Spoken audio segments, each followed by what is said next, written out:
নমস্কার। কবিতার নাম কৈলাস সমাচার। দুর্গা।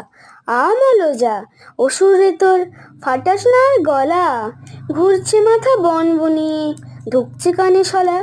সবাই যদি কানের পাশে দিস রে তো ভাষণ, সত্যি বুঝি যাবে টলে এবার আমার আসন। শিব। তাই তো বলি ও পার্বতী, বৃথা সময় যাচ্ছে অতি। এই দেখো না পঞ্জিকাতে স্পষ্ট লেখা আছে, পুত্রকন্যা সদল বলে ময়ূর পঙ্খী ভাসিয়ে জলে এবার তুমি হাজির হবে কুমোরটুলির কাছে। দুর্গা। সম্মতি দাও এবার স্বামী, মরতে ধামে নামি, 5খানা দিন কাটিয়ে ছুটি আসবো ফিরে আমি। তোমার যদি কোনো মেসেজ মর্তে দেওয়ার থাকে, মেসেজকে ডেকে শুনিয়ে দেব প্যান্ডেলের এক ফাঁকে। হরে কৃষ্ণ। রাধে রাধে।